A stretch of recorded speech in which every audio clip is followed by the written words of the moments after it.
Hello, everybody, and welcome to episode 19 of Connecting with Joy. I am your host, Michelle Hollingbrooks, and I am so excited that you are here.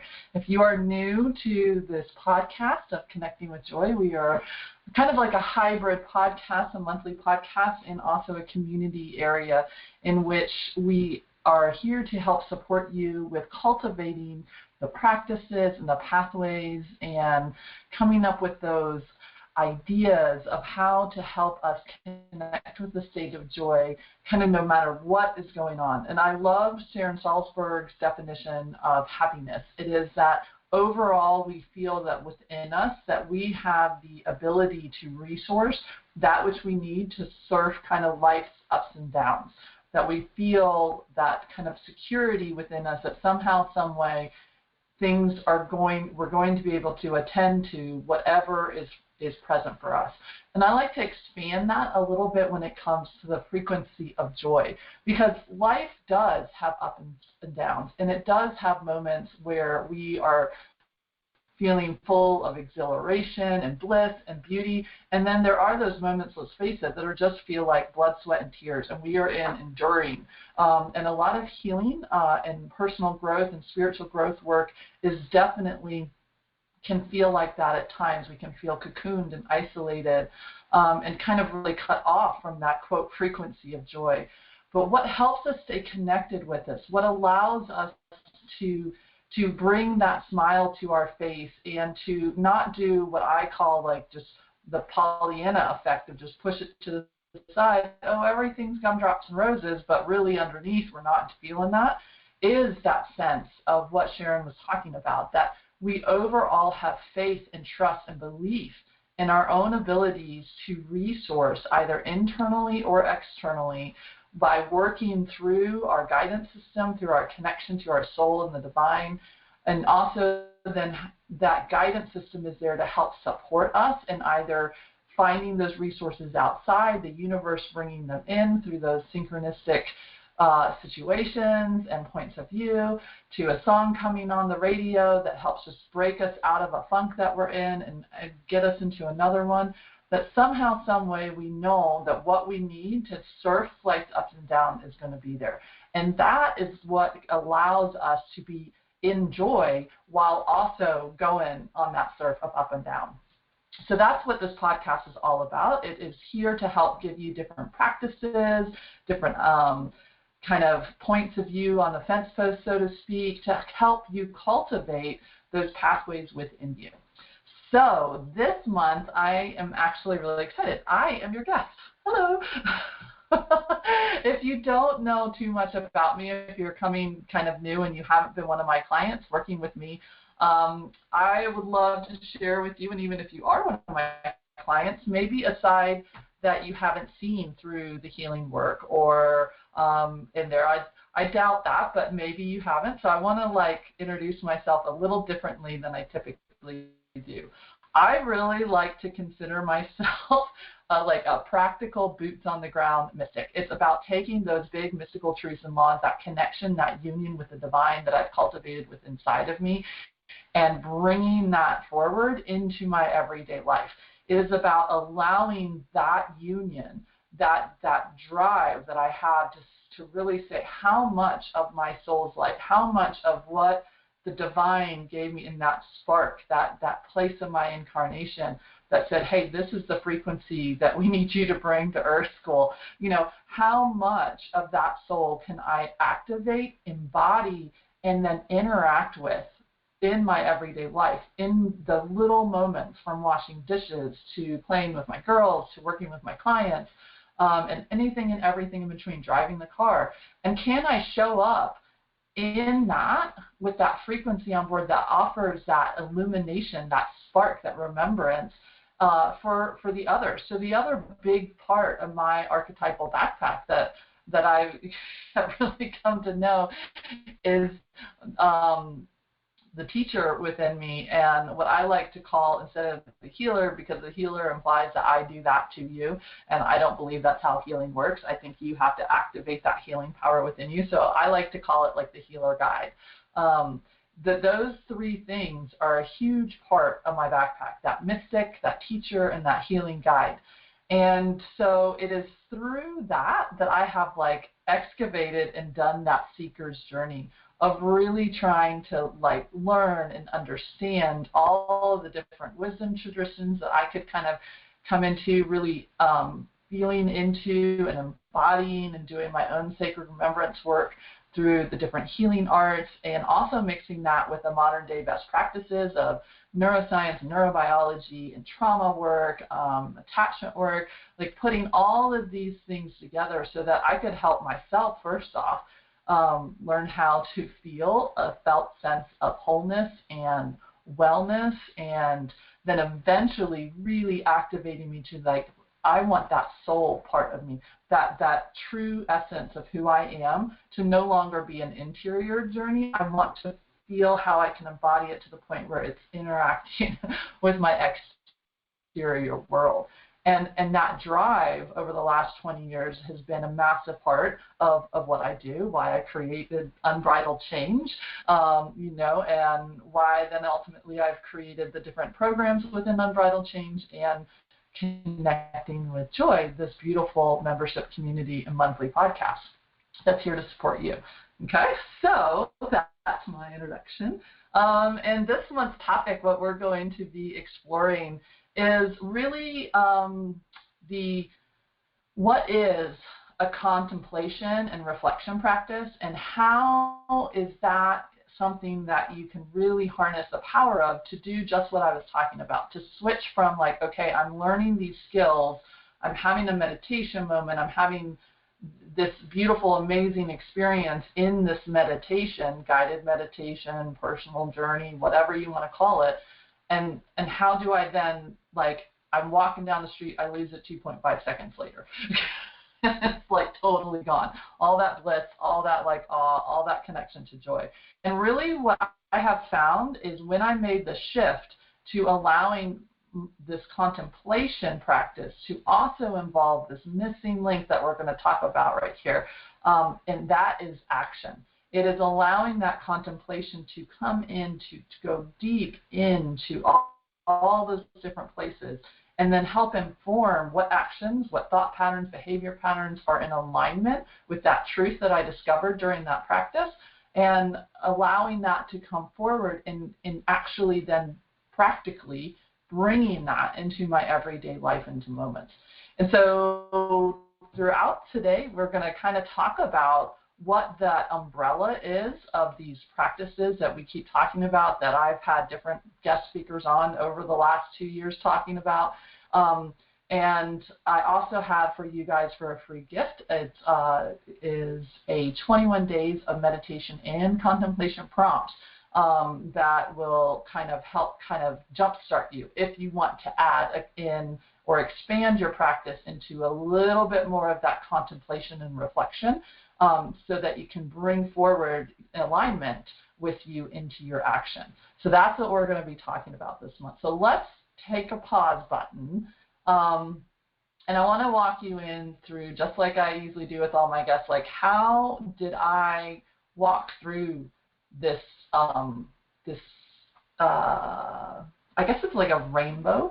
I think of it more as like a ladder run of these different practices that come underneath, those contemplative practices tree. So if you've ever seen that in my blog this month, I'm going to show you what that tree looks like, but you can Google it, contemplative practices. You're going to see this tree with all these different types in it. So it could be mindfulness, meditation, guided meditations, transcendental meditations, guided journeys, prayer, contemplation, yoga, breath work, Tai Chi, mindful movement, and the list kind of just keeps going on and on and on. Storytelling, poetry, it just keeps going, of all these different types. And as we have had on this show, all of the different flavors that we have also brought forward from modalities and practices is what this whole podcast really is about, of giving you different ones for different folks, right? And why are there so many different ones. Well, it all depends on where you're at on your journey. So for me, I mean, I started really looking for a way to deal with the pain that was in my body. So the level of physical pain that I had from, constant chronic cluster migraines that were just like, if I had one day without a headache for like a half a day, I thought I was doing amazing and that life was like, oh, and the birds, everything got, wonderful. And then like my just normal was a high level of chronic pain and constriction throughout my whole system. And then there was the mental pain and the emotional pain. And so I was really looking for a way to manage all of this versus saying, heck, this, Earth School, this is way too hard. I don't want to do this. So because I was like, that's a bad idea. I don't want to go down that road. Thankfully, from my dog, Baron at the time, who kind of helped show me a vision. He showed me a vision. He's like, do you see your soul? Like, see what I see. And I saw this amazing, beautiful, light soul. And he was like, that's you. And why can't you see that? And at the time, I was probably 23 years old. And it catapulted me on a journey because I knew that, he doesn't lie. Dogs don't lie to me. They tell me and show me the truth. And it was in that moment that I really chose to double down. I was already in a master's in social work program. I had just started working with equine partnered psychotherapy, or at the time it was called equine assisted psychotherapy, getting those certifications, starting to do the work from that angle, from the mental health side. And, in the mental health side, they really start to talk about this idea of mindfulness. This is in 2000.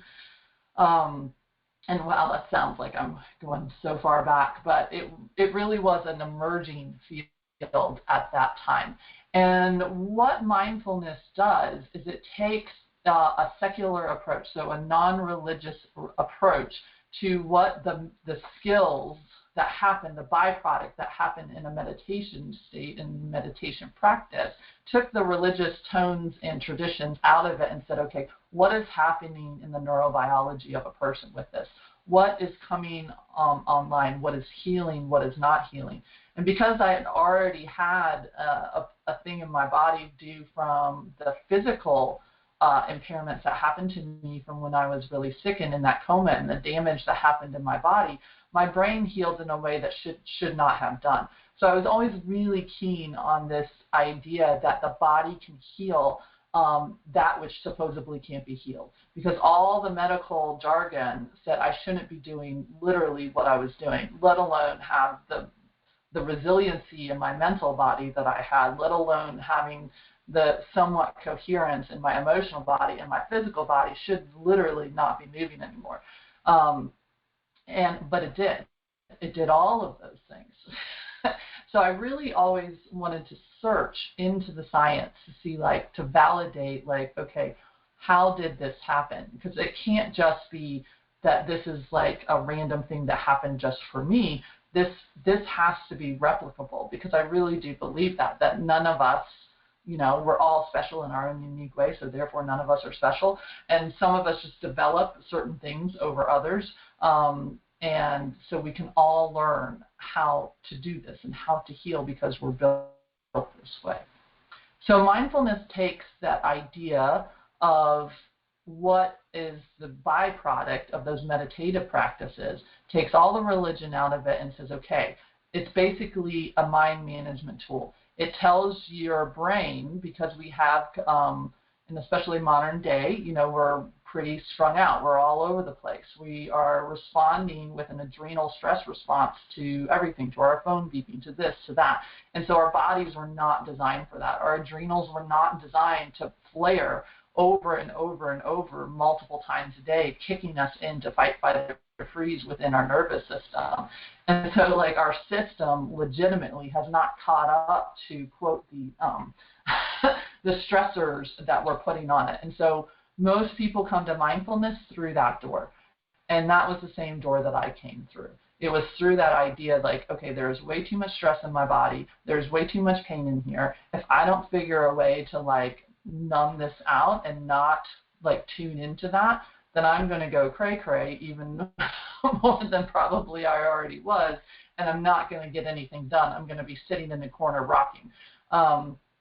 And so what I did with mindfulness is it really was allowed me to have a wedge in there that actually dissociated me from my physical body. It was a way for me to say, yep, there is pain, there is suffering, there is stuff that is not okay in there, but I don't have to reside in there. And I used it as an exit ramp. Okay, not really what it's designed to do, but that's what I did. And it's what I've actually found out that a lot of people are actually doing with these practices. They're escaping the physical realm, they're de-embodying themselves, and they're residing in one of their energy bodies, whether that's the mental body or kind of the spiritual body, and they end up being like almost outside of their own body, moving it around and just dragging it behind them like a meat suit. So what mindfulness, though, is supposed to do is it creates a wedge, a little bit of a way to say, hey, life is happening right here now. Are you present? Are you in it? Can you feel the paper that is underneath my hand right now? Because I'm touching my little notes, so I stay on topic and don't go off. Can I smell maybe the smell that is in the air, and it's fall, and I have the window open, and the hay was just cut, so can I smell that? Can I be present in what's happening? Or am I getting lost in the mental chatter? Am I getting taken out of the present moment and into past, or worrying about the future? Who's going to listen to this podcast? Is it going to work? Am I going to say the right thing in the next second? Or, oh my gosh, did I just say the right thing? Maybe I didn't say what I thought I said. Maybe I'm in ...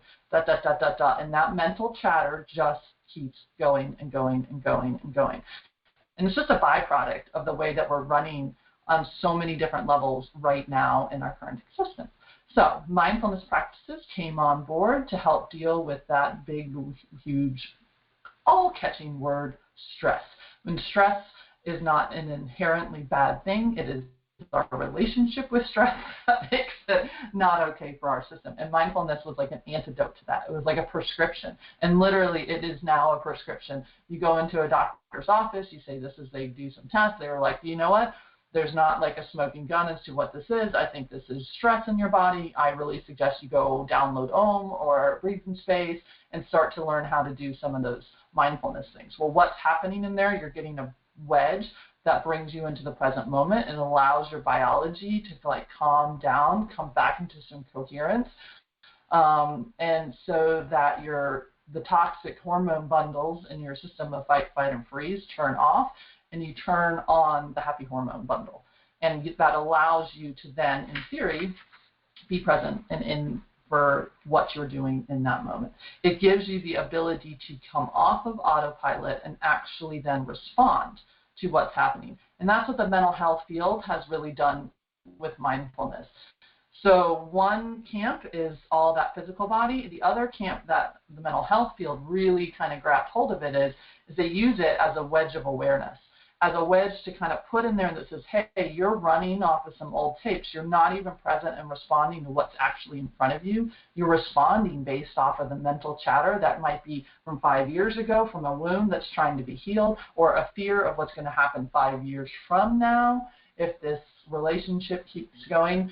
And mindfulness was put into a lot of the mental health things to give us a wedge that says, hey, whoa, stop the mental chatter. Show up in the present moment and actually respond based off of who you truly be. Who do you want to be? And that's the question that started to come into it when it comes in, especially like the ACT model, acceptance and commitment therapy. And so if you've followed me for a while, you know that that's one of the main kind of models that's a cornerstone for unbridled change in all of our programs out here. And they bring in mindfulness for this very reason. It's like, hey, we've got to get you to get off the hamster wheel and see, is this how I really want to respond? And you can do that from a physical, paying attention to a physical chronic illness or pain, or showing up with allowing different thoughts to come in here. And this is where the little trickly path goes from like, okay, am I going to go out of just, I'm going to breathe. I'm going to learn how to brush my teeth with the other hand. I'm going to do a 5-sensory body scan when I'm so I'm constantly re-anchoring myself back into the present moment. Those are just skills. Those are mind management skills to get the mental body to show up and actually be present in the physical realm. But what starts to happen is as people start to break into that wedge of awareness, and like what the ACT model says is like, okay, now that you're in the present moment, are you matching? Are you matching your actions and your thought patterns with who you want to be, with that value system of how you want to show up in this moment? And if you're not matching, then use this mindful pause to do like what I call a U-turn and say, wow, this is not how I want to show up. Maybe I want to show up differently. Well, what's starting to happen is that the skill of just the mind management is starting to move its way up the scale and over back into what would be called more of meditation. So modern meditation, if you look it up and you look up like what is the definition of it, it really is a practice where an individual uses a technique, whichever one that is, such as mindfulness or focusing the mind on a particular object or a thought or activity to train attention and awareness. The goal of mindfulness is to achieve mental clarity and emotional calm and stable states. So that's the modern definition. Pretty close to mindfulness, but it starts to bring in that idea of, it could be on, I'm going to focus on a symbol, or I'm going to focus on counting to 10. So 1, 2, 3. Oh, well, there went my mind. Let me go back. 1, 2, 3, and so on and so forth until you finally get to 10 without the mental mind going all over the place. So that would be a, quote, meditation that you would do based off of a mindfulness activity because it's secular, right? It doesn't have any of the other pieces in it. Well, the traditional definition of meditation, though, was in these different wisdom, healing, and traditions. And so it was very non-secular, meaning it did have the spiritual component within it. So an example of that would be Buddhist meditation practices. The definition of meditation from that point of view is when you translate it, it's in transforming the mind. And it's allowing the mind to start to get out of the struggle, the illusions of the trappings that can happen in this physical realm, and start to allow us to get into more of that, quote, Buddha mind, right? The one that is not attached to what is happening. And this is, again, where I took these lovely practices and just checked out even farther from my physical body and really allowed myself to say, well, suffering is a part of life, and so I just need to say that I need to call on that grace of endurance and ignore that this is what's happening in my body and move into what do I have choice over. So instead of looking at it of like slowing down to ask the question of does this need to remain here, that would have been the optimal question for me to ask at some point during that 20s. Instead, I just used meditation, guided journeys to check out even farther. And that can really happen because in those meditative states, when I transformed the mind, I was able to be in a place where I wasn't feeling the physical body. I was in that state of bliss and of oneness. And so what can happen in here is you can get, again, in this trap, this like funky weed version of it that actually breaks you apart more versus bringing you back together. And that's where we're going to go when I talk about the contemplative practices. So, for example, in Buddhist meditation, back to that, circling back around, their practices definitely encourage and develop that concentration.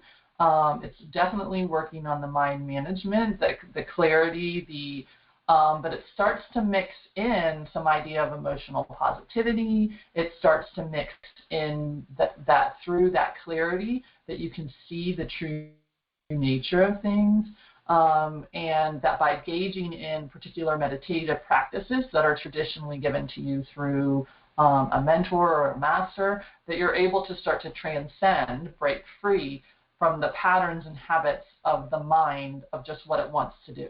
So it allows you to say, okay, that's what the mind is wanting to do. That's what it's designed to do. But I'm going to call in and cultivate a new, more positive, expanded way of being.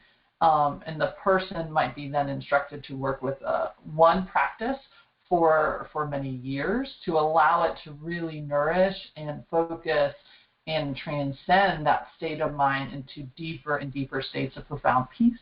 This is the theory, and energizing states of mind.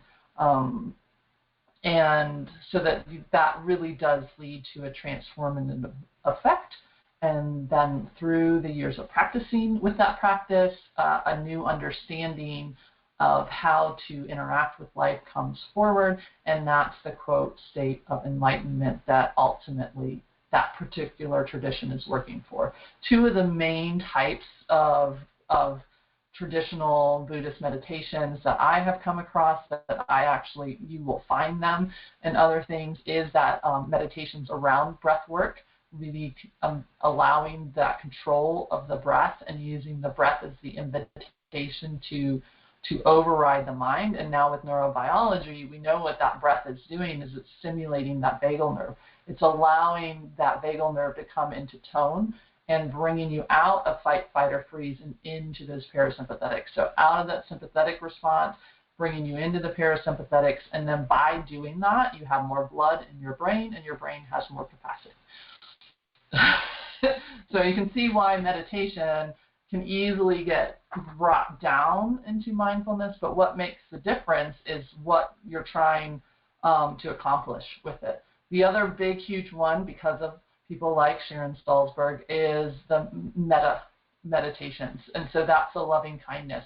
And that's really where then you're bringing forward into that meditative state to cultivate the idea of love and kindness as our nature, and to allow that to start to influence how you can view yourself. And then the theory is then that ripples out to how you view others. So you can keep going into other traditions. For example, in Hinduism, there is a mix in theirs between contemplation and meditation. It's really self-directed awareness and unifying what they call the yogi mind. The yogi mind, bringing that self-realization of one's soul and one's relationship with other beings and into that ultimate reality.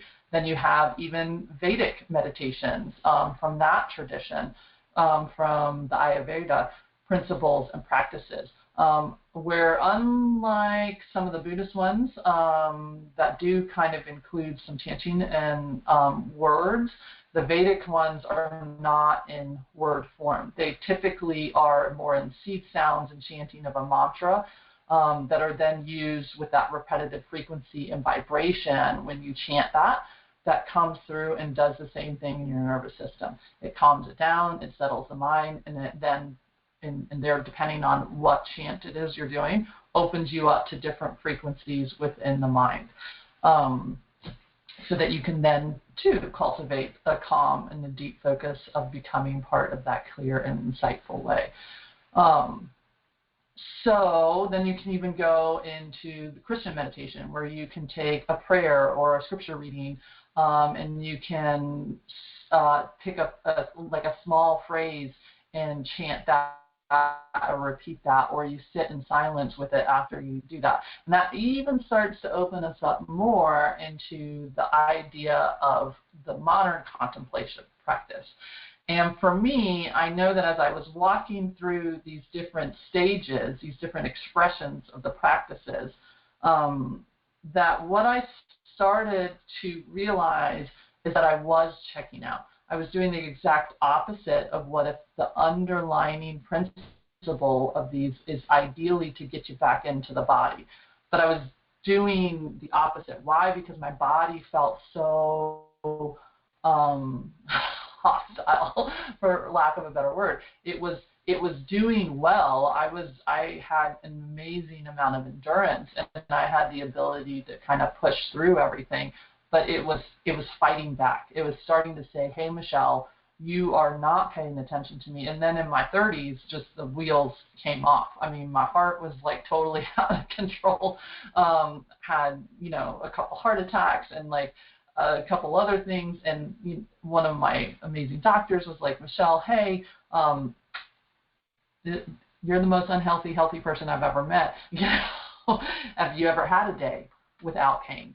And that really had me circle back around and look at everything that I had developed and been like, wow, I'm just learning how to push my body better. And is that really cohesion? Is that really union? Is that really the way we're designed to do? And I went all the way back to the drawing board and started over again with the mindfulness, but from the different point of view of, instead of tuning out, it was starting to tune in, and meditation and guided meditations, and into that contemplation practice. And what I didn't realize at first when I went back and I started over is I was bringing contemplation and reflection into all of those different levels of what I had experienced before. So instead of just having an amazing meditation that gave me a shot of like espresso in my system to say, okay, I can keep enduring, I can go out there and do this, because I had a momentary reprieve of the pain, and then I just dropped back into life and kept going.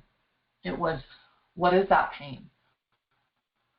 Allowing it to talk to me, allowing it to come forward and share and to dialogue. I started to build a relationship with myself. I started to open more to accepting in that guidance. I started to allow that beautiful soul light of me to start to come forward and not just say, okay, yes, I know she's there, but how do I work with that aspect of me? How do I ignite that inner healer within me to, instead of just endure, to, is this really the way it needs to be? And if I got back a no, then I was like, oh, well, what should it be? And what should it look like? And then it just kept diving me deeper and deeper and deeper into that mystic's life, right? Into the idea that it is mind, body, and soul. I had done really well with mind and body. And in fact, that's what mindfulness does. It says, okay, mind and body, and it takes the soul completely out of it.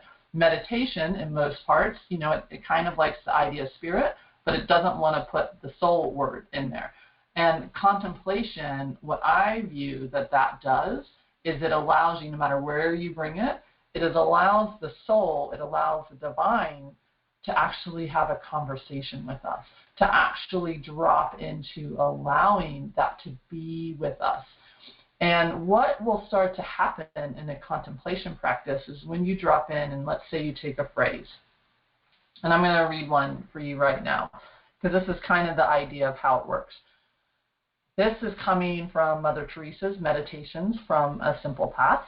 And it says, lead me from death to life, from falsehood to truth. Lead me from despair to hope, from fear to trust. Lead me from hate to love, from war to peace. Let peace fill our hearts, our world, our universe. Peace, peace, peace. And you take a deep breath in, and that feels good. Like just breathing that, you can feel the difference, the shift of frequency within your field that has done. Most people might pause for 2 seconds, do a mindful breath, maybe 3 or 4 breaths, feel that shift, that coherence in their nervous system, and then they say, great, close the book, stand up from their cushion, drop into their day, and off they go. And that, the further into the day they get, the further that frequency, that doorway, that entry point into the greater version of you is gone and gone. Lead me from death to life. If we just take that phrase and we stay in that meditative state and we allow that to start to permeate through our whole field, and we open up and we say, okay, beautiful soul, amazing wise one team that I have, the divine, please come forward, inviting in that other, whatever you want to call it. I call it the divine. Invite that in and say, help me, lead me from death to life. If we just take that one phrase, so we could take this whole meditation that she brings forward, and we can work this for a month. We can work it for a week, or at least a couple of days. Because what then happens in that true contemplation is I open up my body and I say, okay, where am I in death and where am I in life? And how can I move those places that are in death forward into the next cycle of life? How can I tend to that, honor that, release that, and then allow the next cycle to move forward? And so, for example, right here in this moment, I heard like my right kidney answer me. And it was like you are holding on. You're holding on to some shame and some guilt. And that is preventing you from being in life. And so it answered me so quickly, but that's because I cultivated this. But you would allow yourself to stay in that breath. So you're going to pick up those other practices to stay present. You're going to invite the mind to open through that heart space so that it can hear something that maybe isn't in the mind. And that's the beauty of contemplation and reflection, is the mind says, okay, I'm going to let go of the reins. The heart steps forward, and the heart has the ability, in my experience, to come in with new insights, new things that aren't, quote, known. And in the mind, all it can do is regurgitate what it's already experienced. It can't do anything else because it doesn't work that way. But the heart can do something completely different. And so as I'm even sitting here and as I'm even talking, I can feel that something inside of me is shifting. I don't necessarily have words for it, but I can feel it. I can feel an unwinding. I can feel a releasing. And I'm releasing the need to know what is happening. Because that's the other amazing, beautiful thing, is there's not always words.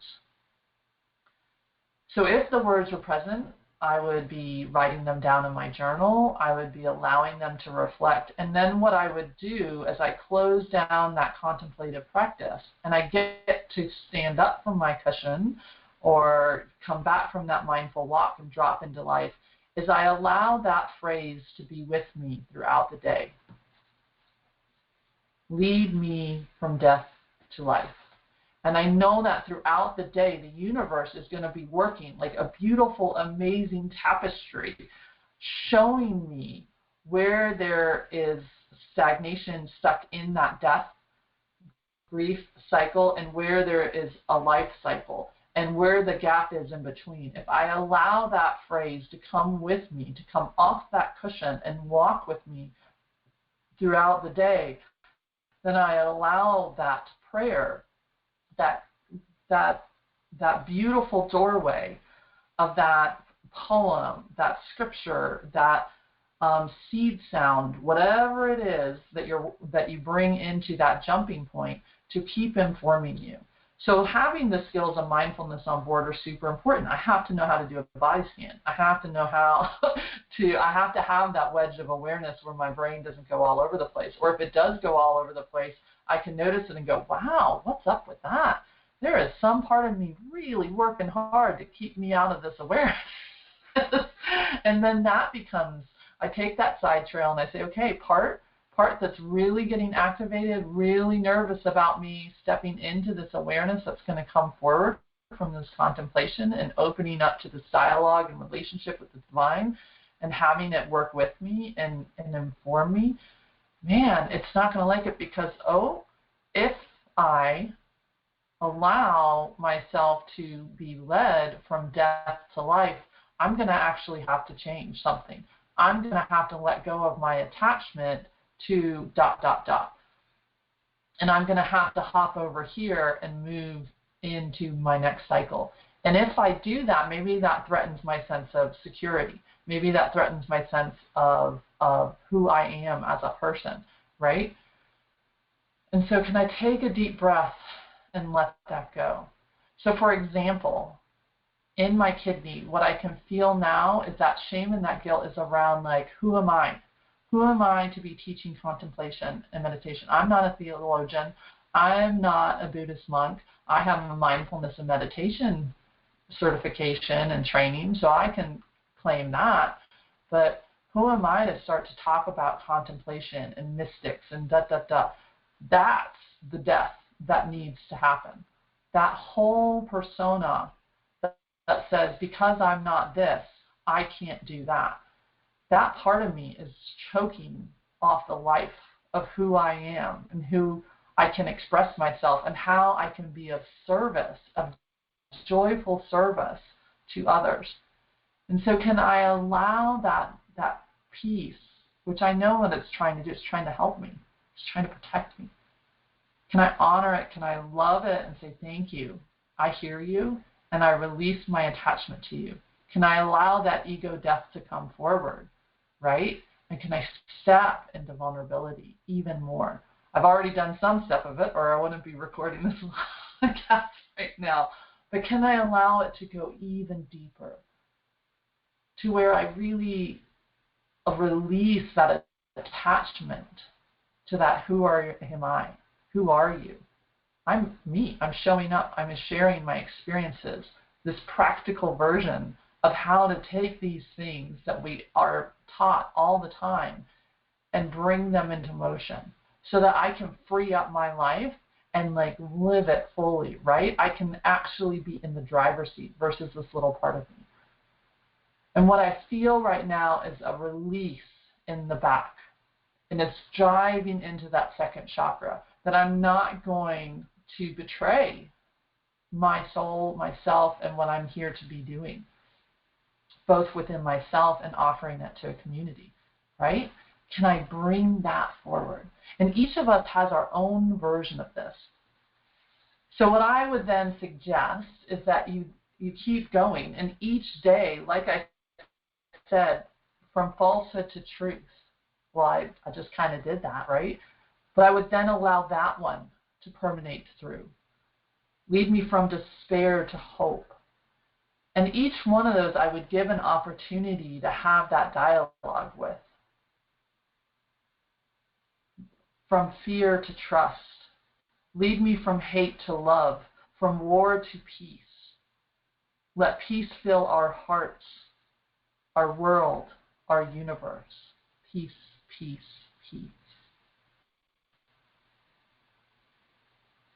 And as I would bring this into a practice and work with each one of these phrases and allow it to be a moving, living dialogue of me as I am washing my hair, to doing the dishes, to cooking breakfasts, to making the kids' lunches, to sitting down in a client session, if I allow that to be present, like a field of grace around me, then I am allowing it to inform me. And at the end of the day, I sit and I bookend my day. And so I bring that phrase back up and I allow my reflection to go throughout the day and notice that which maybe I didn't notice, and bring that forward and allow it to have a space so that I can inform my system where I'm in alignment and where I'm out of alignment. Where I need to give myself a high five, I do like high fives at the end of the day. Oh my gosh, that was really awesome. I did release that, and then I saw the response of that here, here, and here. And then, okay, here's some places that I think I need to maybe do a little deeper dive with and work with. And as the next phrase comes forward in the next day. So I would work with this one little one for at least a week, right?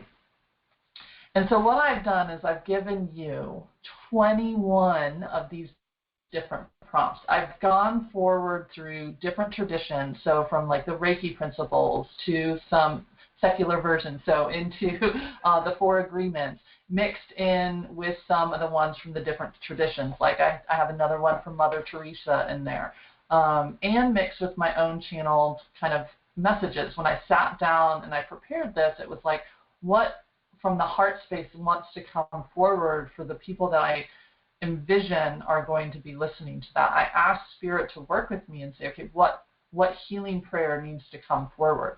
And so that's what's in this 21 days. If you listen to the videos, it does come forward with a beautiful Reiki container that I've kind of infused it through distance Reiki. Reiki is just love and light. It is what is in every living being. It is the essence of God or the divine. And so that is in the videos, and it's also then in when you read the phrase and you work with it. So that helps, that kind of like doorway energetically is also there and present and available to you as well if you would like it. If not, you don't have to say yes to it. You can just read the prayer and do your own thing, or the little poem or whatever is coming forward from one of those 21 days. So you can allow that to be present and be a part of you as you move forward and throughout your day, and really allow it to inform you. And I invite you to try this. If you don't want to pick one of those meditation prompts, then no worries, but in your own way, in your own meditation, even in that breath space, can you allow the breath to bring you messages? You know, can you allow the body scan to maybe bring you messages and to have more of a dialogue with it? So start to open up to that reflection, that contemplation, and invite in that soul, that third part of body, mind, soul, to come forward and be present with you, to be your guide as you are walking through these different aspects of the contemplation practice. Okay, so I have given you a springboard to maybe start to relook at some of the practices that you might already be doing, adding in that idea of allowing that dialogue, that communion, that phrase or that meditation or even that mindfulness activity to guide you deeper into allowing yourself to be present, allowing all the aspects of you to be there, and to start to work with that, then informing how you respond when you get off that cushion, right? Because if you just do the cushion work or you just do the mindfulness activities and you don't allow it to inform how your everyday actions run, then you are leaving like 80% of the benefits on the cushion. You are just getting better at meditating, and that is not the key. It is to allow yourself to have that practice inform your life, inform how you show up, what that looks like, and if it matches who you truly want to be and who you find when you're in those expanded states, right? When you get that mental chatter out of the way and you see your true self, are you allowing yourself to bring that into the everyday moments? And that's really the power of any mindfulness meditation or contemplation practice, is bringing it into informing how you live your everyday life and how you interact, and using it to help that become a better experience, a better life, one where you feel more connected to joy, more in alignment with who you truly be, and then you are really leading, loving, and expressing and experiencing a fully embodied life that is in alignment with who you truly be. All right, so I hope you enjoy it. Check out the link below. I am so excited that you have been here with me. I'm going to share a little bit more deeper into this on my blog this month. And of course, be on the lookout, because I believe I'll be sharing more about this topic and how to help expand and deepen your practices so that you can step into action with them as we go forward. This has been Michelle Holling-Brooks with Unbridled Change. I'm your host of Connecting with Joy, and I'm excited to be here, and we will see you next month. Thank you. Have a great one. Offering light, love, and joy.